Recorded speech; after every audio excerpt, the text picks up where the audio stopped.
افتتاحی خطاب ہے۔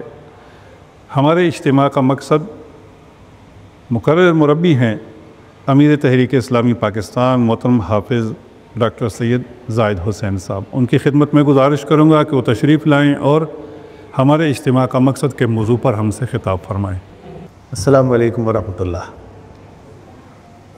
الحمدللہ وکفا وسلام علی عبادہ الذین اصطفیٰ، اما بعد فاعوذ باللہ من الشیطان الرجیم، بسم اللہ الرحمن الرحیم۔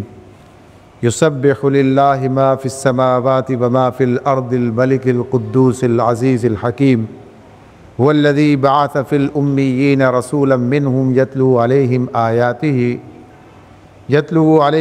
آیاتہ ویزکیہم ویعلمہم الکتاب والحکمہ وإن كانوا من قبل لفی ضلال مبین، صدق اللہ العظیم۔ سورہ جمعہ کی دو آیات ہیں جو میں نے آپ کے سامنے تلاوت کی ہیں۔ ترجمہ ہے، اللہ کی تسبیح کر رہی ہے ہر وہ چیز جو آسمانوں میں ہے اور ہر وہ چیز جو زمین میں ہے، بادشاہ ہے، قدوس ہے، زبردست اور حکیم ہے۔ وہی ہے جس نے امیوں کے اندر ایک رسول خود انہی میں سے اٹھایا جو انہیں اس کی آیات سناتا ہے، ان کی زندگی سنوارتا ہے اور ان کو کتاب اور حکمت کی تعلیم دیتا ہے، حالانکہ اس سے پہلے وہ کھلی ہوئی گمراہی میں پڑے ہوئے تھے۔ یہ ترجمہ ہے ان دونوں آیات کا جو اس وقت میں نے آپ کے سامنے تلاوت کی۔ الحمدللہ سالانہ اجتماع کا آغاز ہو چکا ہے۔ اللہ تعالیٰ کا یہ فضل ہے، اس کا احسان ہے کہ اس نے ہمیں دین کے تعلق سے جوڑ کے رکھا ہے، جمع کیا ہے، اس اجتماعیت کا حصہ بنایا ہے، اور اسی مقصد کو لے کر آج میں اور آپ یہاں پر پھر ایک سال نہیں بلکہ 2 سال کے بعد جمع ہے۔ گزشتہ سال اس مقام پر ہم اجتماع نہیں کر سکے تھے۔ آج جو اس وقت گفتگو کا موضوع سامنے ہے، ہمارے اجتماع کا مقصد، اس ضمن میں سب سے پہلے جو چیز ہمارے سامنے رہنی چاہیے، جیسا کہ میں نے یہ آیات بھی آپ کے سامنے اس وقت رکھی ہیں، رسول اکرم صلی اللہ علیہ وسلم وہی دعوت لے کر دنیا میں مبعوث ہوئے تھے جو آپ سے پہلے کے انبیاء اللہ تعالیٰ کی طرف سے اس دعوت لے کر دنیا میں لوگوں کے سامنے آئے تھے۔ اس کا ذکر قرآن مجید میں خود اللہ تعالیٰ نے سورہ النحل کی آیت 36 میں کیا ہے، وَلَقَدْ بَعَثْنَا فِي كُلِّ أُمَّةٍ رَسُولٍ أَنِ اعْبُدُوا اللَّهَ وَاجْتَنِبُوا الطَّاغُوتَ، فرمایا کہ ہم نے ہر امت میں ایک رسول بھیجا ہے، اور ہر رسول کی دعوت یہ تھی کہ اللہ کی بندگی کرو اور طاغوت کی بندگی سے اجتناب کرو۔ یہ بنیادی بات ہے، بنیادی دعوت ہے جو ہر نبی نے، ہر رسول نے اپنے دور کے انسانوں کے سامنے رکھی۔ اس دعوت کو مختلف انداز سے قرآن ہمارے سامنے رکھتا ہے، بیان کرتا ہے، اور ہمیں کلمے کی صورت میں بھی اسی بات کو ہمارے سامنے رکھا گیا یا ہمیں بتایا گیا، اور ایک یاد دہانی ہے جو ہمارے سامنے رہتی ہے جب بھی ہم اسے کلمے کو پڑھتے ہیں۔ اور یہ بات بھی کہ جو کہا گیا کہ افضل الذکر لا الہ الا اللہ، یعنی بہترین سب سے افضل ذکر جو ہے وہ کیا ہے؟ لا الہ الا اللہ۔ یہ لا الہ الا اللہ جو ہے یعنی اللہ کے سوا کوئی الہ نہیں ہے، اللہ کے سوا کوئی معبود نہیں ہے۔ یہی بات ہے جو اس صورت میں کہی جا رہی ہے کہ اللہ کی بندگی کرو اور اللہ کے سوا دوسروں کی بندگی سے اجتناب کرو۔ جو اللہ کے مقابلے میں بندگی کا مطالبہ کریں اس کے لیے قرآن طاغوت کی اصطلاح استعمال کرتا ہے، اور یہ اصطلاح بھی اسی طرح سمجھنی ضروری ہے جس طرح الہ کی اصطلاح کو سمجھنا ضروری ہے۔ سورۃ البقرہ میں اللہ تعالیٰ کا یہ ارشاد ہمارے سامنے موجود ہے، فَمَن يَكْفُرْ بِالطَّاغُوتِ وَيُؤْمِن بِاللَّهِ، کہ جس نے طاغوت کا انکار کیا، طاغوت سے کفر کیا اور اللہ پر ایمان لایا، فقد استمسک بالعروۃ الوثقی لا انفصام لہا، اس نے ایک ایسا مضبوط سہارا تھام لیا جو کبھی ٹوٹنے والا نہیں ہے۔ تو یہاں بھی یہ بات ہمارے سامنے رکھ دی گئی کہ اس دعوت کے جو اجزاء ہیں وہ دو ہیں، ہمارے سامنے آتے ہیں، یعنی اللہ کو الہ واحد تسلیم کرنا، اس کی بندگی اختیار کرنا، اور اس کے سوا ہر ایک کا اس حیثیت سے انکار کرنا کہ کوئی الہ دنیا میں نہیں ہے سوائے، اور پوری کائنات میں اور کہیں بھی، یعنی الہ صرف ایک ہی ہے اور وہ اللہ رب العالمین کی ذات ہے۔ یہ دعوت لے کر انبیاء اپنے ہر دور کے اندر آئے ہیں، اور اس دعوت کو قبول کرنے والے ان انبیاء کے ساتھ مل کر ایک اجتماعیت کی صورت اختیار کر جاتے ہیں۔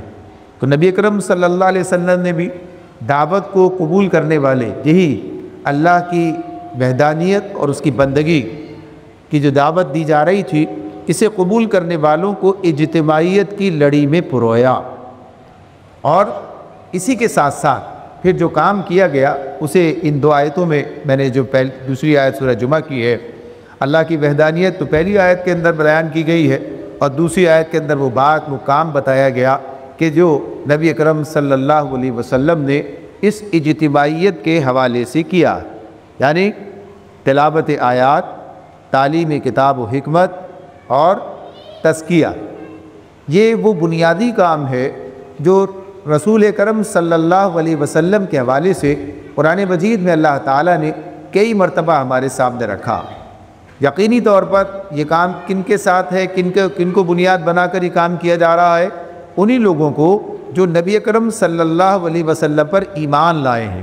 اس لیے کہ ایمان لانا صرف ایمان لانا کوئی ایک ایسا کام نہیں کہ ایمان لائے اور بات ختم ہو گئی، بلکہ ایمان لانے کا مطلب ہی یہ ہے کہ ایک انسان نے اپنے مقصد حیات کو پہچان لیا ہے، وہ حقیقت کو پا گیا ہے، لہذا اب اس مقصد حیات پر آگے بڑھنا اور جو مقصد حیات ہے اسے حاصل کرنے کی تگ و دو کرنا، زندگی کو اللہ کی بندگی کے تحت گزارنا، یہ ایک بڑا کام ہے۔ یہی چیزیں ہیں جو مختلف عنوانات سے ہمارے سامنے آتی ہیں۔ تو اسی کے لیے یہ تعلیم کتاب ہے، یہ تلاوت آیات ہے، تعلیم کتاب ہے، تعلیم حکمت ہے اور تزکیہ، یہ ہر مسلمان کی ضرورت اور اس کے شخصی اوصاف ہیں جو اس کے اندر موجود ہونے چاہیے۔ نبی اکرم صلی اللہ علیہ وسلم نے صحابہ کرام کی ایسے ہی تربیت کی۔ وہ جماعت جس کے اوصاف آج ہم بیان کرتے ہیں اور ہم جانتے ہیں کہ ایسی جماعت دوبارہ وجود میں نہیں آئی ہے، یعنی صحابہ کرام کی جو جماعت ہے جس کی تربیت خود نبی اکرم صلی اللہ علیہ وسلم نے کی ہے۔ بہرحال یہ بات ہمارے سامنے ہے کہ یہ ایک بنیادی کام ہے جو اللہ کے رسول کو سپرد اللہ تعالیٰ نے کیا اور آپ نے اس کام کو انجام دیا۔ تو اب معاملہ یہ ہے کہ کیا یہ کام صرف اسی دور کے لیے تھا یا اس کام کی ضرورت باقی ہے؟ یعنی یہ کام ہے، وہ بھی مسلمان تھے، ہم بھی مسلمان ہیں۔ تو نبی اکرم صلی اللہ علیہ وسلم کے تعلق سے آپ کے ساتھیوں کے حوالے سے یہ بات ہمارے سامنے ہے کہ نبی اکرم صلی اللہ علیہ وآلہ وسلم نے ان کی تعلیم تربیت اور تزکیے کا جو کام کیا، کہ یہ تعلیم تربیت اور تزکیے کا کام صرف انہی کے لیے تھا یا اس کام کی ضرورت آج بھی ہے؟ جیسے میں نے عرض کیا کہ یہ تو ہر مسلمان کی ضرورت ہے، بنیادی ضرورت ہے، یہ اس کے شخصی اوصاف ہیں جو اس کے اندر پیدا ہونے چاہیے، لہذا اس کے لیے لازم ہے کہ یہ کام جاری رہے۔ تو آج یہ کام کیسے کیا جائے گا؟ یعنی کل نبی اکرم صلی اللہ علیہ وسلم نے اس کام کو انجام دیا، آپ کے بعد پھر یہ کام جاری رہا یا ختم ہو گیا؟ یہ بات ہمارے سامنے آئے گی کہ یہ کام جاری رہا، یہ کام ختم نہیں ہو سکتا، اس لیے کہ جب مسلمان اور مسلمانوں کا مقصد حیات ان کے سامنے ہے تو ظاہر ہے کہ یہ ضرورت بھی انہیں پوری کرنی ہے۔ اس کے ساتھ ہی ایک اور بات بھی ہمارے سامنے رہنی چاہیے، اور وہ بات ہے کہ قرآن مجید یہ بھی ہمارے سامنے رکھتا ہے کہ صبغۃ اللہ، یعنی اللہ کا رنگ، اللہ کے رنگ میں رنگ جانا، اللہ کے رنگ کو اختیار کر لینا، یعنی اپنی پوری زندگی پر، اپنی پوری زندگی اللہ تعالیٰ کی بندگی میں بسر کرنا، جسے اللہ تعالیٰ اپنے رنگ سے تعبیر کرتے ہیں صبغۃ اللہ۔ تو یہ جو کیفیت ہے کہ انسان اللہ کے رنگ میں رنگ جائے، بندگی کے رنگ میں رنگ جائے، تو بندگی کا رنگ کیسے چڑھے گا؟ اس کے لیے بھی یہ بات ہے کہ جب ہم دیکھتے ہیں تو ہمارے سامنے یہ بات آتی ہے کہ بندگی ایک پورے نظام کی صورت میں ہمارے سامنے آ جاتی ہے۔ بندگی کسی ایک مرحلے کا، کسی ایک کام کا نام نہیں ہے، بلکہ بندگی کا مطلب ہی یہ ہے کہ آدمی اپنی پوری زندگی میں، اور زندگی کیا ہے؟ زندگی کسی ایک گوشے کا نام نہیں ہے، زندگی ہماری مجموعی زندگی، اس کے مختلف پہلو ہیں، مختلف گوشے ہیں، اور انفرادی زندگی کے ساتھ اجتماعی معاملات ہیں، اجتماعی زندگی ہماری ہے۔ تو یہ تمام کی تمام زندگی الف سے لے کر یہ تک، آغاز سے لے کر اختتام تک، فرد سے لے کر اجتماعیت تک، فرد سے لے کے ریاست تک، یعنی ہر معاملے اور ہر حوالے سے اللہ کے حکم کے تحت بسر ہونی چاہیے، اسی کا نام بندگی، اسی کا نام بندگی ہے۔ لہذا اب یہاں پر جو بات ہمارے سامنے آ جاتی ہے کہ بندگی ایک نظام کی صورت میں سامنے آتی ہے، بندگی ایک نظام کی صورت میں سامنے آ جاتی ہے کہ جہاں انسان اپنے معاملات کے اعتبار سے، اپنے تعلقات کے اعتبار سے، اپنے معاش کے اعتبار سے، آپس کی زندگی یعنی جو اجتماعی زندگی ہے اسے بسر کرنے کے جو قوانین اور جو معاشرتی ذمہ داریاں اور آئلی قوانین اور دیگر عمرانی تعلقات، یہ سارے جو پہلو ہیں، اسی کے اندر پھر ریاست کے معاملات اور پھر اسی میں عدالتی احکامات، سارے کے سارے نظام جتنے بھی ہیں، ان سب کے تعلق سے بندگی اختیار کرنا، یعنی یہ نظام جو اللہ تعالیٰ نے ہمیں عطا کیے ہیں، یعنی ان عنوانات سے، ان پہلوؤں سے جو اللہ کی ہدایات ہیں، اور وہ اللہ کا نظام ہے، اور جو اسلام کی صورت میں ہمارے سامنے ہے، قرآن و سنت کی صورت میں سامنے ہے، نبی اکرم صلی اللہ علیہ وسلم نے اسے برت کے دکھایا ہے، اسے قائم کر کے ہمارے حوالے کیا۔ لہذا اس پورے نظام کو، بندگی کے نظام کو قائم کرنا، یہ ہماری ذمہ داری بن کر سامنے آتی۔ اب اس کام کو کرنے کے لیے جس صلاحیت کی ضرورت ہے وہ صلاحیت درکار ہے، اور وہ صلاحیت کا ذکر جن چیزوں کا ابھی ہوا ہے وہ ساری کی ساری اس کے اندر داخل ہے کہ نبی کرم صلی اللہ علیہ وسلم نے صحابہ کرام کو کس طرح تیار کیا، اور یہ بات بھی ہے کہ یہ معاملہ کہ حق کا نظام قائم کرنا، جب حق کا نظام قائم کرنے کے لیے چلیں گے یا اس بنیادی دعوت کو اپنے سامنے رکھتے ہوئے بات کریں گے، دونوں چیزیں ایک ہی ہیں، تو طاغوت کا معاملہ، باطل کا معاملہ وہ ہمارے سامنے آ جائے گا، حق و باطل کی کشمکش سامنے آ جائے گی۔ یہ جو یکفر بالطاغوت ہے کہ طاغوت کا انکار کرنا ہے، طاغوت کی نفی کرنی ہے، اور اس کے مقابلے میں اللہ کی وحدانیت کا اقرار کرنا ہے، اور اس کی بندگی کے نظام کو قائم کرنا ہے، تو یہ کام بھی اپنی جگہ پر کچھ تقاضے رکھتا ہے۔ یہ کام بھی صرف کہنے سے نہیں ہو جاتا، صرف اتنی بات کافی نہیں ہے۔ کلمہ تو ہم سب پڑھ رہے ہوتے ہیں، کلمہ آج ہم پڑھتے ہیں، لیکن یہ بات ہم جانتے ہیں کہ یہ کلمہ عملی صورت میں، عملی شکل میں ہماری زندگی پر قائم و نافذ، یعنی ہماری زندگی کا معاملہ بھی، درجنوں معاملات ایسے ہمارے سامنے آ جاتے ہیں کہ جہاں ہم ریاستی جبر کے حوالے سے، دیگر معاملات کے اعتبار سے ان چیزوں کے اندر جکڑ دیے جاتے ہیں جو خلاف شرع ہیں، یعنی اللہ کے حکم کے خلاف ہیں، اللہ کی بندگی کے نظام سے باہر ہیں۔ ہمارا معاش دیکھ لیجئے، ہمارا سیاسی نظام دیکھ لیجئے، ہمارا عدالتی نظام کے بھی بہت سے پہلو دیکھ لیجئے، تو غرض یہ کہ بہت سی چیزیں ہمارے سامنے آتی، تو ان سب کی تبدیلی، یعنی بندگی کا نظام جب اختیار کرنا ہے تو ظاہر ہے کہ ان سارے پہلوؤں کو اپنے سامنے رکھنا۔ تو جب یہ کام جب ہم دیکھتے ہیں تو یہ سارے کام کس چیز کا تقاضا کرتے ہیں؟ یہ اجتماعیت کا تقاضا کرتے ہیں۔ اس کے لیے انفرادیت کا معاملہ نہیں بلکہ اجتماعیت کی بات۔ تو اب یہیں پر ان دونوں چیزوں کو اگر جمع کر لیں تو پہلی بات میں نے آپ سے عرض کی تھی کہ یہ تعلیم کتاب و حکمت، یہ تزکیے کا معاملہ یہ کون کرے گا؟ اس وقت تو نبی اکرم صلی اللہ علیہ وسلم نے کیا ہے۔ آج ہم اس ضرورت کو کس طور پورا کریں گے؟ تو اس کے لیے بھی آج اللہ تعالیٰ نے تو چیز ہمیں نبی اکرم صلی اللہ علیہ وسلم کے اسوے کے ذریعے سے عطا فرما دی ہے کہ آپ نے صحابہ کرام کی ایک ایسی جماعت تیار کر دی جس نے آپس میں ایک دوسرے کے ساتھ اسی تعلق کو برقرار رکھا، یعنی اس تعلیم کتاب و حکمت کے حوالے سے، تلاوت آیات کے اعتبار سے، تزکیے کے اعتبار سے، وہ سب اسی اجتماعیت کے اندر ایک دوسرے کے لیے معاون بن گئے اور یہ کام انجام پایا۔ آج بھی یہ معاملہ اسی طرح ہے، آج بھی یہ معاملہ اسی طرح ہے۔ آج آپ دیکھتے ہیں کہ مختلف حوالے اس اعتبار سے سامنے آ جاتے ہیں، مختلف لوگ مختلف چیزیں بیان کر رہے ہوتے ہیں کہ ہاں کچھ شخصیات کے ساتھ وابستہ ہونے کی بات، کچھ شخصیات کے تعلق کے اعتبار سے بات کہ ان کے ذریعے کام ہو سکتا ہے، لیکن یہ بات کہ شخصیات اپنی ذات کے اعتبار سے، یعنی انفرادیت کے اعتبار سے کوئی معمولی کام تو کر سکتی ہیں، لیکن ایک ہماگیر معاملہ، ایک ہماگیر کوشش، ایک ہماگیر جدوجہد، جیسا کہ میں نے عرض کیا آپ سے کہ باطل کے مقابلے میں حق کی سربلندی کا، بندگی کا نظام قائم کرنا، بندگی صرف نماز کا نام نہیں ہے، بندگی صرف روزے کا نام نہیں ہے، بندگی صرف چند اخلاقیات کا نام نہیں ہے، بندگی کچھ اپنے اندر کچھ اخلاقی اوصاف حمیدہ پیدا کرنے کا نام نہیں ہے، بلکہ پورے نظام کے حوالہ جو ہے وہ بندگی کے طور پر ہمارے سامنے آتا ہے۔ تو اس کے لیے ظاہر سی بات ہے کہ یہ کام تو کسی فرد کا نہیں ہے، یہ تو اس اجتماعی جدوجہد کا معاملہ ہے۔ تو یہ اجتماعیت ہی یہ ذریعہ بنتی ہے کہ جہاں اس تعلیم کتاب و حکمت کا اہتمام بھی ہو، جہاں افراد ایک دوسرے کا تزکیہ کرنے میں معاون بنے۔ یہ جو اجتماع کی بات ہو رہی ہے، اجتماعیت ہی کا اجتماع ہے نا۔ اجتماع کیا ہوتا ہے؟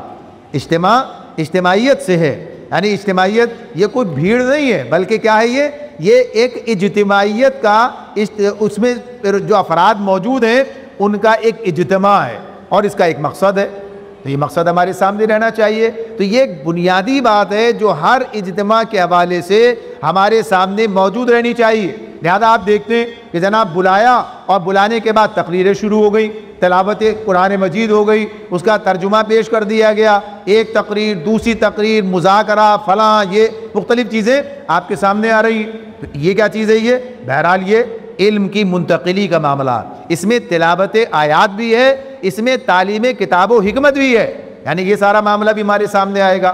مختلف حالات، مختلف معاملات، ان پر مختلف آراء، مختلف تجزیے، تبصرے، یہ ساری چیزیں آپ مختلف عنوانات کے تحت سماعت فرمائیں گے۔ تو کیا کام ہے؟ یہ ہماری ایک ضرورت کو پورا کرنے والا معاملہ ہے۔ اپنی ضرورت کے تحت ہمیں یہاں پر بیٹھنا چاہیے، یعنی بات ہمارے سامنے رہے۔ جیسے عرض کیا آپ کے سامنے پہلے بات ہوئی، کامران صاحب بھی فرما گئے کہ بیٹھیں تو کچھ چیزیں اخذ کر کے، کچھ حاصل کر کے اپنے ساتھ لے جانے کی کوشش کریں، یعنی آنا بھی ایک کام ہے، اس کا ذکر بھی میں آگے کرتا ہوں کہ آنا خود ایک کام ہے، لیکن اتنے سے کام پر جو ہے اکتفا کرنا مناسب نہیں ہے، بلکہ اس سے زیادہ فائدہ حاصل کرنا۔ انسان ہمیشہ اسی کوشش میں رہتا ہے کہ زیادہ سے زیادہ ممکنہ حد تک وہ فائدہ حاصل کر سکے کسی چیز سے، جو بھی فائدہ حاصل کرنا ممکن ہو۔ تو اجتماع بھی اپنے اندر بہت سے فائدے رکھتا۔ تو یہ ایک بہت بڑا ہمارا کام، ہماری ضرورت ہے کہ جسے قرآن مجید ہمارے سامنے رکھتا ہے۔ آج ظاہر ہے کوئی نبی نہیں آنا ہے، کوئی ایسی شخصیت کا معاملہ کہ جس کے گرد جمع ہو کر یہ کام کر لیا جائے، ایسی کوئی بات تعلیم کتاب و حکمت سے، یعنی قرآن و سنت سے ہمیں نہیں ملتی ہے کہ جس میں یہ کہہ دیا جائے کہ ہاں ایک فرد جو ہے یہ تمہاری ضرورت پوری کرتا ہے اور بس ایک فرد تلاش کر لیا جائے۔ تو یہ بات وہاں نہیں ملتی، بلکہ وہاں کیا ہے؟ وہاں اسی جدوجہد کا معاملہ ملتا ہے، وہاں اسی اجتماعیت کی بات ملتی ہے، وہاں الجماعت سے چمٹے رہنے کی بات ملتی ہے۔ اور آج جبکہ الجماعت قائم نہیں ہے، آج اس طرح الجماعت موجود نہیں ہے، وہ ختم ہو گئی ہے، اسے واپس قائم کرنا۔ اقامت دین دراصل ہے کیا؟ یہ وہی کسی الجماعت کو اثر نو قائم کرنے کا معاملہ ہے۔ اسی کے تحت وہ پھر سارا ریاست کا نظام، وہ خلافت کی بات، اس کے جو بھی آپ عنوانات دیں اسے وہ سامنے آتے چلے جائیں گے۔ تو جب یہ ہو جائے گی تو ظاہر ہے اس سطح پر ہی کام کیا جائے گا، اور جب تک وہ نہیں ہے تو اس الجماعت کو قائم کرنے کے لیے جو اجتماعیتیں قائم ہوں گی وہ اس بنیادی کام کو اپنے پاس انجام دیتی رہیں گی۔ لہٰذا ان اجتماعات کا ایک بڑا حصہ کیا ہوتا ہے؟ یہی ہوتا ہے کہ اس میں لوگوں کو کتاب و حکمت کی بات بتائی جائے، اور تعلق کے اعتبار سے یہاں جو قربانی دے رہے ہیں، یہاں جو ایثار کر رہے ہیں، یہاں جو تکلیف سہ رہے ہیں، یہاں جو ایک مقصد کے لیے اپنے آپ کو یہاں پر لے کر موجود ہیں، یعنی یہ آسان کام نہیں ہے، یہ ایک مشکل کام ہے۔ تو یہ اس کے اندر تزکیے کے پہلو ہمارے سامنے آئیں گے، تزکیے کے پہلو سامنے آئیں گے، پھر رویوں کے معاملات آئیں گے، پھر ایثار کی بات آئے گی، پھر قربانی کی بات آئے گی، پھر ایک دوسرے کے لیے کچھ تکلیف اٹھانے کی بات آئے گی، ساری چیزیں اس کے اندر آئیں گی۔ یہی تزکیے کا ذریعہ بن کر ہمارے سامنے آتا ہے۔ پھر اسی کے اندر عبادات کے اعتبار سے زیادہ شغف کی بات ہے، تہجد میں اٹھنے کی بات ہو رہی ہے، نمازوں کی پابندی کی بات ہو رہی ہے، یہ سب تزکیے کے عنوانات اس کے طور پر بھی بات ہے یہ۔ تو بہرحال ایک بڑی بنیادی ضرورت ہمارے اجتماع کے مقصد کے اعتبار سے یا ہماری ضرورت کے اعتبار سے یہی ہے کہ ہم اس ضرورت کو پورا کریں جو ہر مسلمان کی، اور خصوصیت سے اس مسلمان کی کہ جو اس مقصد کو لے کر میدان عمل میں موجود ہے، اس کی ضرورت ہے۔ تو اس میں یہ پہلو ہمارے سامنے رہے۔ لیکن یہ کام کیسے ہوگا؟ یہ کام کیسے ہوگا؟ یعنی ہم آتے جاتے ہیں زمانے سے، یہ اجتماعات ہیں، آپ سوچئے، غور کیجئے یعنی ہر شخص یہ بات دیکھے کہ اس یعنی ہر آنے والے جتنے اجتماعات اس نے اب تک اس میں شرکت ہوئی ہے، ان اجتماعات سے کیا کچھ حاصل کر سکے۔ اس کے لیے ایک اہم ہدایت قرآن مجید کے اندر ہمارے سامنے آتی ہے۔ اللہ رب العالمین نے قرآن مجید کو بنیاد بنا کر یہ بات کہی ہے، اس میں فرمایا ہے ان فی ذالک لذکرا، ان فی ذالک لذکرا لمن کان لہ قلب او القى السمع وهو شہید۔ اس میں نصیحت ہے، اس میں یاد دہانی ہے۔ ذکر کا جو ہے یہ پھر ایک بڑا معاملہ ہو جائے گا، ذکر پر چلے گئے، یعنی اس میں نصیحت ہے، اس میں یاد دہانی ہے، اس میں پیغام ہے۔ کس کے لیے؟ کس میں؟ یعنی یہ قرآن مجید کی بات ہے یہ، اور ظاہر ہے وہی اسی کی بنیاد پر ساری باتیں آپ کے سامنے آئیں گی۔ تو کہا ہر اس شخص کے لیے لمن کان لہ قلب، جس کے پاس دل ہو، یعنی جس کے پاس دل ہو۔ یہاں بیٹھے ہیں آپ دیکھیے، پتہ چلتا ہے کہ میں یہاں ہوں، میرا دل کہیں اور ہے۔ ایسے بھی لوگ ہیں جو اپنا دل کہیں اور چھوڑ آتے ہیں، یعنی معاملات کسی اور طرف رہتے ہیں۔ یعنی آدمی کا قلب اس کے ساتھ ہے، اس کا فواد اس کے ساتھ ہے، سوچنے سمجھنے کی صلاحیتوں کے ساتھ، وہ نتیجہ نکالنے اخذ کرنے یہ صلاحیتوں کے ساتھ یہاں بیٹھا ہے۔ یہ بات بتائی کہ دل یہاں موجود ہونا چاہیے۔ ایسا نہیں کہ آدمی یہاں ہے بشرے کے اعتبار سے، لیکن اس کے دماغ، اس کے خیالات، اس کی سوچیں، اس کے معاملات جو ہیں وہ کہیں اور گھوم رہے ہیں۔ یہ اللہ تعالیٰ خود کہتے ہیں کہ اس کے پاس دل ہونا چاہیے، اور اس کے بہت سارے پہلو۔ یہ تو ایک بات میں نے کہی ہے، اور آگے بھی اللہ تعالیٰ اس کو اسی طرح بیان کر رہے ہیں، لیکن اس کے اور بہت سے پہلو ہیں کہ قلب کی کیا کیفیات ہیں۔ قلب خود ایک عنوان ہے جو نبی اکرم صلی اللہ علیہ وسلم نے اس طرح ہمارے سامنے رکھ دیا کہ تمہارے دل، تمہارے سینے میں ایک لوتھڑا ہے، تمہارے جسم میں اگر وہ ٹھیک ہو جائے سب ٹھیک ہو جائے گا، اور اگر وہ بگڑ جائے تو سب بگڑ جائے گا، اور وہ دل ہے۔ بتایا وہ کیا، کون سا لوتھڑا؟ وہ دل ہے۔ تو یہ قلب، دل ہونا چاہیے، دل کے ساتھ یہ دل بیدار کراری، دل بیدار فاروقی، یہ ساری جو بات ہے یہ تو یہ معاملہ درکار ہے۔ یہ یعنی جب تک آدمی کے پاس دل نہ ہو اس وقت تک جو ہے وہ گویا اپنی کارکردگی کو اس مقام پر لے کر نہیں آ سکتا جیسی مطلوب ہے۔ تو آدمی خود پورا کا پورا یہاں ہونا چاہیے اپنے مقصد کے ساتھ۔ اور اس میں مزید کیا کہا؟ او القى السمع وهو شہید، اور اپنی سماعت کو ڈالے، یعنی بات کو غور سے سنے، اور پورا کا پورا یا موجود ہو، شہید، پورا کا پورا۔ ایک ہی بات کو تین انداز سے ہمارے سامنے رکھ دیا، ایک بات کو تین انداز سے، عنوانات سے سامنے رکھ دیا کہ اتنی وابستگی اجتماعیت کے اندر درکار ہے۔ یہاں پر آپ کس طرح موجود رہیں اس اجتماع کے اندر؟ اگر پوری طرح، پوری توجہ کے ساتھ، پورے انہماک کے ساتھ، اپنے پورے وجود کے ساتھ، تو یقینی طور پر اس کا نتیجہ پھر حاصل ہوتا ہے، اس کا نتیجہ پھر حاصل ہوتا ہے۔ لیکن بات کس کی ہے؟ بات اللہ کی ہے۔ بات کس کی ہے؟ اللہ کی کتاب کی ہے۔ بات کس کی ہے؟ اللہ کے رسول کی ہے۔ بات کس کی ہے؟ اللہ کے دین کی ہے۔ یہ بولنے والا تو ایک فرض ہے، لیکن بات کس کی کر رہا ہے؟ قرآن پیش کرے گا، حدیث پیش کرے گا، اللہ کی کتاب سے بات کرے گا۔ تو ظاہر سی بات ہے کہ اس کا تقاضا یہ، اس کا حق یہ، اس کا مقام یہ کہ پھر آدمی اس کی طرف اسی طرح سے متوجہ رہے۔ تو یہ بنیادی چیز ہے جو ہمارے سامنے رہنی چاہیے۔ اگر یہ ہوگا تو ظاہر سی بات ہے کہ فائدہ حاصل ہوگا۔ اس کے علاوہ بس اسی کے ساتھ ساتھ اسی کے دائرے کے اندر رہتے ہوئے مزید چیزیں جو ہمارے سامنے رہنی چاہیے۔ افراد جمع ہوتے ہیں، کام کی نئی راہیں تلاش کرتے ہیں، دوسروں کے تجربات سے سیکھنے کا معاملہ ہوتا ہے، لیکن ظاہر سی بات ہے کہ یہ کب ہے؟ یہ جو ہمارے دوسرے وقفے ہیں یا اپنے تجربات کوئی شخص بیان کرتا ہے، مختلف مذاکروں کی صورت میں بات آئے گی سامنے آپ کے، تو اس میں بھی سیکھنے کا عمل، جیسے عرض کیا تھا کہ یہ ایک دوسرے کے ذریعے کام ہونا ہے۔ تو ہر آدمی ایک ہی وقت میں تربیت لینے والا بھی ہے اور تربیت دینے والا بھی ہے، تزکیہ کرنے والا بھی ہے اور اب تزکیہ اپنے کروانے والا بھی ہے۔ تو یہ چیزیں دونوں سمتوں میں جاری رہیں گی۔ ہر شخص اپنے آپ کو اس حیثیت سے اپنے دیکھتا رہے، جائزہ لیتا رہے۔ اگر میں کسی کو کوئی بات سکھا سکتا ہوں تو سکھا کے فائدہ اٹھاؤں، کسی سے سیکھ سکتا ہوں تو سیکھ کے فائدہ اٹھاؤں۔ یعنی میرے ذہن میں دونوں چیزیں موجود ہونی چاہیے کہ ہر پہلو سے مجھے اس سے فائدہ اٹھانے کی کوشش کرنی ہے۔ تو یہ معاملہ ہے، یہ معاملہ ہمارے لیے اس موقع، یہ اجتماع یہ موقع فراہم کرتا ہے کہ ہم گفتگو کے ذریعے سے بھی، ملاقاتوں کے ذریعے سے بھی، وقفوں کے درمیان بھی ایک دوسرے کے ساتھ تعلق اس اعتبار سے بھی قائم کریں۔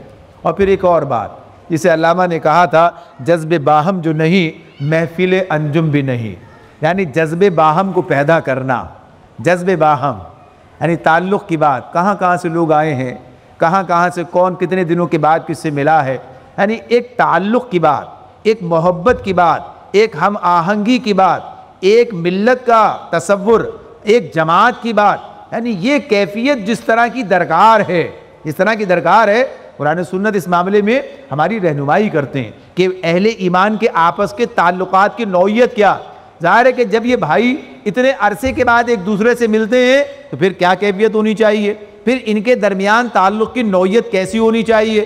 تو یہ جو کچھ دن کچھ گھنٹے بلکہ 2 روز ہی ہمارے پاس 48 گھنٹے سمجھ لیے تقریباً، تو اس کے اندر اس بات کی کوشش کی جائے کہ اس جذب باہم میں اضافہ ہو جائے، اس کے اندر جو اس کا فائدہ ہم یہ حاصل کر سکیں۔ لیکن یہ بھی کیا ہوگا، یہ بھی کوشش کے ذریعے سے ہوگا، یہ بغیر اس کے نہیں ہے۔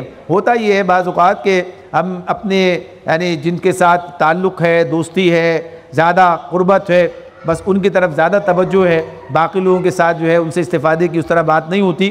لیکن بہرحال معاملہ یہی ہے کہ یہ سارے کے سارے ایک کل ہیں اور اسی کا حصہ بن کر ہمیں اپنے کام کو آگے بڑھانا ہے۔ تو یہ جذب باہم کا معاملہ یہ بھی ایک اہم ضرورت ہے کہ جس کے بغیر اس راستے پر آگے بڑھا نہیں جا سکتا۔ پھر یہ اجتماع یہ بھی ہمیں ہماری ایک ضرورت پوری کرتا ہے، کون کہاں کھڑا ہے، کون کہاں کھڑا ہے، یعنی آدمی کس کیفیت میں ہے، ذرا جائزہ تو لے۔ سوچئے جو شخص آپ کے بلانے پر بھی نہ آئے، یعنی بلایا جائے، ایک تو خود سے آنا ہوتا ہے کہ آدمی تعلق رکھتا ہے، آتا جاتا ہے، ملتا جلتا ہے، کام کرتا ہے، جو بلانے پر بھی نہ آئے پھر کہاں کھڑا ہے، سوچنے کی بات ہے۔ یعنی اجتماع ایک یہ بھی کسوٹی فراہم کر رہا ہوتا ہے، یہ بات بھی ہمارے سامنے رکھتا ہے۔ ڈاکٹر اطہر قریشی مرحوم شہید، اللہ ان کے درجات بلند فرمائے، انہوں نے ایک موقع پر اس حوالے سے ایک بات کہی، سندھ کے قیم تو بعد میں ہوئے تھے، پہلے علاقہ شمالی کے ناظم تھے جماعت اسلامی کے دور میں، تو اس وقت کہتے ہیں کہ لوگوں کو اطلاع دی گئی کہ فجر کی نماز کے بعد فلاں مقام پر سب جمع ہو جائیں۔ وہ رہتے تھے یہ لیاقت آباد میں، اب وہاں فردوس شاپنگ امپوریم بن گیا ہے، یعنی وہ مقام ان کا تھا، وہ جگہ تھی ان کی۔ تو بتا دیا اس زمانے میں وہ وہاں پر کوئی سینما ہاؤس کہا اس کے وہاں اس مقام پر جو ہے سڑک پر جمع ہو جائیں، اور اطلاع کرا دی گئی، سب لوگ جمع ہوئے۔ جمع ہونے کے بعد جب سب لوگ آ گئے، جا کر دیکھا حاضری ہوئی، سب جمع ہوئے، حاضری ہو گئی، اس کے بعد انہوں نے دعا کی اور سب کو کہا کہ بس اب آپ لوگ جا سکتے ہیں۔ لوگ حیران اس معاملے میں، یہ کیا ہوا بھائی، اتنے صبح بلایا گیا، فجر کی نماز کے بعد بلا لیا گیا کہ فجر پڑھتے ہی چلے آئیں، اور لوگ جب آ گئے، لوگ جب جمع ہو گئے، اس وقت حاضری کا جائزہ ہوا حاضری کا، اور اس کے بعد دعا کرا کے رخصت کر دیا۔ تو یہ بتایا گیا کہ یہ بھی کام کا ایک حصہ ہے کہ بلانے پر کون آتا ہے، یعنی اس اتنی وابستگی اپنے مقصد کے ساتھ، یہ تنظیم کیا ہے، یہ اجتماعیت کیا ہے، یہ اجتماع کیا ہے، یہ ذاتی طور پر تو کچھ بھی نہیں ہے، یہ تو اپنے مقصد کو حاصل کرنے کے ذرائع ہیں۔ یعنی اجتماعیت کی کیا حیثیت ہے، اجتماعیت کی ویسے کیا معاملہ ہے، اگر انسان اپنے معاملات پر غور کرتا ہے تو اسے ذاتی طور پر اجتماعیت میں اپنا حصہ ڈالنا ہے، اور وہ اپنی بقا کے لیے آیا، وہ اپنے فائدے کے لیے آیا، وہ اپنی عاقبت بنانے کے لیے آیا، وہ اللہ کے پاس اپنا عذر پیش کرنے کے لیے آیا۔ اسی لیے یہ چیز جو ہمارے سامنے رہتی ہے یہ ہمارے لیے بڑی مفید و معاون بنتی ہے۔ بعض اوقات ایسا ہوتا ہے کہ اجتماعیتیں اپنے اندر وہ تمام صلاحیتیں نہیں رکھ پاتی، یعنی ان کے اندر وہ قوت کے اعتبار سے، صلاحیت کے اعتبار سے بہت سی چیزیں ہو سکتا ہے کہ کمزوریاں رہیں اور وہ نتائج جو ہے وہ حاصل نہ ہو سکے، افراد اتنے جمع نہ ہو سکیں۔ لیکن یہ بات ضروری ہے کہ اجتماعیت صحیح سمت میں چل رہی ہو۔ اگر اجتماعیت غلط سمت میں چل رہی ہے تو آپ کو بھی غلط سمت میں لے جائے گی، تو ایسی اجتماعیت کا حصہ بننے کی بات نہیں ہے۔ لیکن اس کے علاوہ کمزوری اپنی طاقت کے اعتبار سے ہے، وسائل کے اعتبار سے ہے، اپنے مقصد میں کامیاب نہیں ہوتی ہے، لیکن فرد جب اپنی ذمہ داری پوری کر دیتا ہے، اپنی ذمہ داری پوری کرتا ہے تو اللہ کے پاس وہ کامیاب قرار پاتا ہے۔ وہ اپنے دنیا کے اعتبار سے بھی اسے کامیاب فرد کارکن کے اعتبار سے دیکھا جاتا ہے، تو یہ معاملہ اپنی جگہ پر ہے کہ ہم اپنی ذات کے لیے، تو یہ کیا چیزیں؟ ذرائع ہیں. تو ان ذرائع کا صحیح استعمال، ان ذرائع کا، جو آدمی ذریعے کو ضائع کر دے گا وہ منزل پہ نہیں پہنچ سکے گا. ذریعے کا اپنا ایک مقام ہے، ذریعے کی ایک اہمیت ہے. آپ کسی ذریعے سے، ذریعے سفر تھا تو یہاں پہنچے، اگر وہ ذریعہ ختم ہو جاتا تو آپ کے لیے یہاں پہنچنا ممکن نہ رہتا، کام نہیں ہو پاتا. تو ذریعے کا معاملہ اپنی جگہ پر اس کی اہمیت ہے. تو بہرحال رضائے الہی کے حصول کی جس جدوجہد میں ہم مصروف ہیں، اقامت الدین کی جو سعی ہم کر رہے ہیں، اس سعی کے لیے ہمیں ایک اجتماعیت درکار ہے. اپنے اندر جو شخصی اوصاف پیدا کرنے، جو تعلیم کتاب و حکمت کا معاملہ ہے، جو تزکیے کا معاملہ ہے، وہ اسی اجتماعیت کا حصہ بننے، اس کے اندر موجود رہنے کے نتیجے میں ہمیں حاصل ہو سکتی ہے. اس کے بغیر یہ کام ممکن نہیں ہے، اس کے بغیر یہ کام ممکن نہیں ہے. ورنہ لوگ مختلف سمتوں میں نکل جاتے ہیں، مختلف پہلو جو ہیں وہ ان کے کمزور رہ جاتے ہیں. کوئی ایک پہلو ہے، کسی کی نماز بہت اچھی ہو گئی تو پتہ چلا کہ معاملات کے اندر کچھ اور رہ گیا، اور دیگر جو تقاضے دین کے تھے ان سب کے حوالے سے وہ پتہ چلتا ہے کہ معاملے میں صفر ہے. اجتماعیت اقامت دین کی صحیح کے اعتبار سے یہ یقیناً اس مقام کی طرف لے کے جاتی ہے جس کے نتیجے میں انسان کامل بندگی کی اس دعوت پر پورا اترتا ہے. کامل بندگی کی اس دعوت پر جو اعبد اللہ واجتنبوا الطاغوت کی ہے، اس پر پورا اترتا ہے. اس کے بغیر یہ کام نہیں ہوتا ہے. پھر اسی کے ساتھ ساتھ یہ بھی معاملہ ہے کہ یہ ہمارے لیے تحرک کا ذریعہ ہے، ہمارے لیے حرکت. تحریک کس کا نام ہے؟ تحریک کہتے ہیں، تحریک اسلامی پاکستان ہے. تحریک کیا ہے؟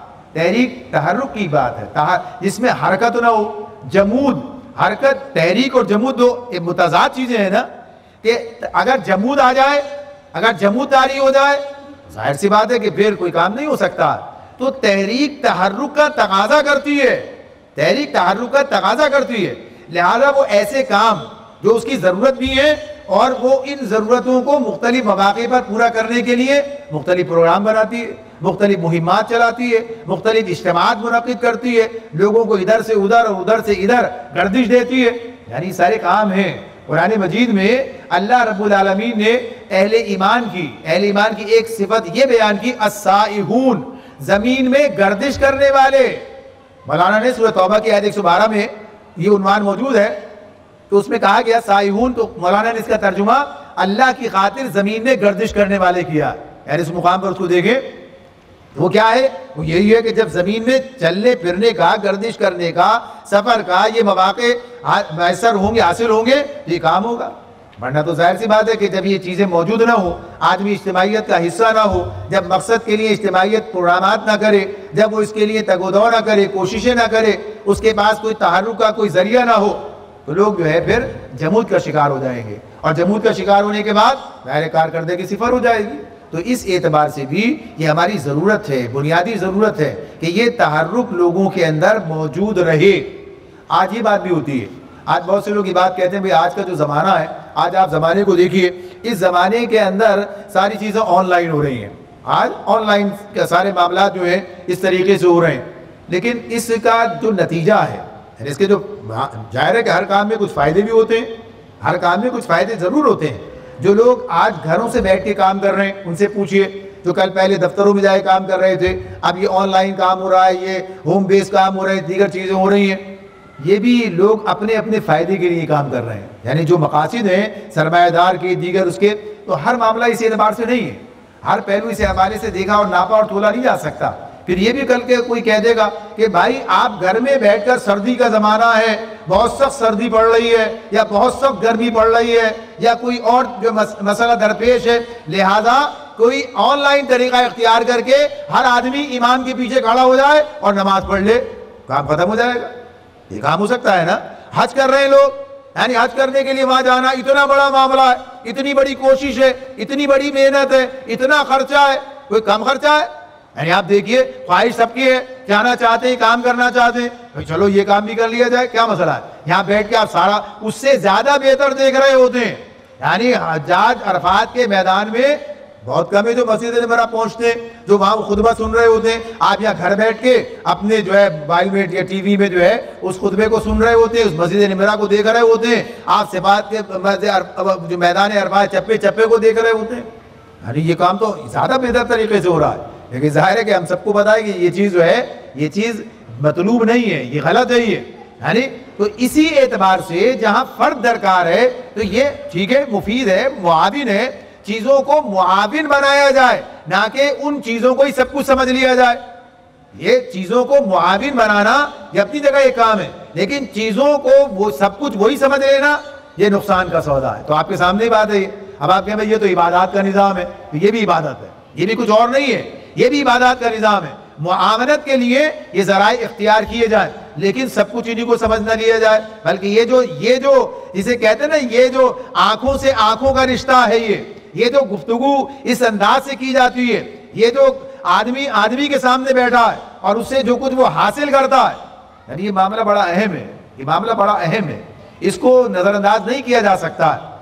اور ہر دور میں ہر مربی کے معاملے میں آپ یہ دیکھیں گے، تربیت کے جو پہلو ہیں اس میں یہ چیز موجود آپ کو نظر آئے گی۔ افراد کو بلانا، افراد کو جمع کرنا، افراد کے ساتھ بیٹھنا، ان کے لیے ایسے مواقع فراہم کرنا جب وہ ایک دوسرے کے ساتھ بیٹھ کر، مربین کے ساتھ بیٹھ کر، یہاں یہ بات اپنی جگہ پر ہے کہ اس اقامت دین کی صحیح اور اقامت دین کا شعور اور دین کی صحیح سمجھ رکھنے والے لوگوں میں ایسا نہیں ہے کہ مربین کی فہرست الگ ہے اور تربیت حاصل کرنے والوں کا طبقہ الگ ہے، یہ طبقہ الگ ہے، وہ طبقہ الگ ہے۔ جہاں طبقات ہیں وہاں پھر افراد نہیں ہے، وہاں فرد ہی ہوا کرتا ہے، وہاں فرد ہوتا ہے، وہاں افراد نہیں ہوتے ہیں۔ یہ تو افراد ہیں اور یہاں سبھی ایک دوسرے کی ضرورت کو پورا کر رہے ہیں، تو وہی مربی بھی ہیں، وہی تربیت حاصل کرنے والے بھی ہیں۔ تو غرض یہ کہ یہ جو اجتماع ہے یہ ہماری بہت سی ایسی ضرورتوں کو پورا کرتا ہے کہ جو ہم غور کریں، سوچیں تو ہمارے سامنے آتی چلی جاتی ہیں۔ جو اجتماعیت کا یعنی جنہوں نے اس کا انعقاد کیا ہے، ذمہ داران کا، ان کے پیش نظر بھی ہوتی ہیں، اور لوگ از خود بھی اس سے وہ چیزیں بروئے کار لے آتے ہیں جب اس کے بارے میں سوچتے ہیں، غور کرتے ہیں۔ یقینی طور پر اللہ کے راستے میں یہ نکلنا، اللہ کے راستے میں یہ وقت کا ایثار کرنا، اللہ کے راستے کے اندر اپنے مال کا ایثار کرنا، اس تکلیف کا سہنا، اس مشکل کو گوارا کرنا، جو ظاہر ہے کہ باہر نکل کر اس میدان میں آ کے اور ان کمروں کے اندر آرام کر کے جو آپ کو جس صورتحال سے گزریں گے، یقیناً یہ اپنا ایک مفید نتیجہ ہماری زندگی میں لائے گا، اور الحمدللہ اسی کا نتیجہ ہے کہ آج ہم اس اقامت دین کے صحیح کے ساتھ وابستہ ہیں اور آگے بڑھتے چلے جا رہے ہیں۔ آج آپ دیکھیے حالات کس طرح کے ہیں، بات کہاں تک جا رہی ہے، آگے کیا کچھ ہونے والا ہے، یہ ساری باتیں بھی آپ سنتے رہتے ہیں، دنیا کس طرف جا رہی ہے، اور شیطان کا معاملہ کس اعتبار سے، کس درجے کے اندر آج اپنے یعنی جسے کہا جائے کہ طاقت کے اعتبار سے اس کے کام جاری ہیں، اور وہ اپنے تگ و دو کے اندر کس مستعدی کے ساتھ لگا ہوا ہے، اور اہل ایمان اس کے مقابلے میں کس کمزوری کے شکار نظر آتے ہیں، یہ سب آپ کے سامنے ہے۔ لیکن بہرحال اسی مقابلے کو آگے بڑھانے، اسی مقابلے کو جاری رکھنے، اس مقابلے کو نتیجہ خیز بنانے، اس کے لیے قوت حاصل کرنے، اس کے لیے اپنا تزکیہ کرنے، اس کا ذریعہ یہی اجتماعات ہیں جو اللہ تعالیٰ اللہ کے رسول صلی اللہ علیہ وسلم کی تعلیمات کی روشنی میں اور ان کی حکمتوں کو اپنے سامنے رکھتے ہوئے منعقد کیے جاتے ہیں، تاکہ ہم اس سے اپنی تمام ضرورتیں پوری کر سکیں، جو ہماری تحریکی ضرورتیں ہیں، جو ہماری دینی ضرورتیں ہیں، جو ہماری علمی ضرورتیں ہیں، جو ہمارے تحرک کے لیے ہمیں درکار ہیں۔ تو یہ اب 2 دن کا معاملہ آپ کے سامنے کہ آپ ان اجتماعات سے جو گفتگو میں نے آپ سے کی ہے، اس گفتگو کی روشنی میں اس سے استفادہ کرنے کی کوشش کریں، اور اس میں مزید اور اضافہ اپنی سوچ سے، اپنے ذہن سے، اپنی خواہش سے اس کے اندر اس میں اضافہ کریں، تو یقینی طور پر یہ اجتماعات بامقصد ہو جائیں گے۔ لیکن اگر اس کو صرف اس حد تک رکھا گیا کہ بس ٹھیک ہے اجتماع تھا، بلایا تھا، چلے گئے تھے اور شریک ہو گئے، حاضری لگا لی، دوستوں سے مل لیے، کچھ کھا لیا پی لیا، کچھ ذرا وقت گزار لیا اور بس ٹھیک ہے چلیے کام ہو گیا، تو پھر یہ کام بہت محدود ہوگا۔ گو کہ یہ آنا بھی اپنی جگہ پر ایک افادیت کا پہلو اپنے اندر رکھتا ہے۔ جیسے میں نے عرض کیا کہ جو بلانے پہ آ جائے وہ قیمتی آدمی ہے، جو بلانے پہ آتا ہے وہ کام کا آدمی ہے، کہ جو تحرک جس کے اندر ہے، جو بلانے پہ چلا آتا ہے اور اس کو مزید کام کا عادی بنانا، یہ سب لوگوں کی آپس کی ذمہ داری ہے کہ ہم سب مل کر ایک دوسرے کی اس صلاحیت میں اضافہ کریں اور ایک دوسرے کو اپنے لیے بھی، اس کی اپنی ذات کے لیے بھی مفید بنانے کے اس عمل کو جاری رکھیں۔ اللہ تعالیٰ ہمیں سمجھنے اور عمل کرنے کی توفیق عطا فرمائے۔ وآخر دعوانا ان الحمد للہ رب العالمین۔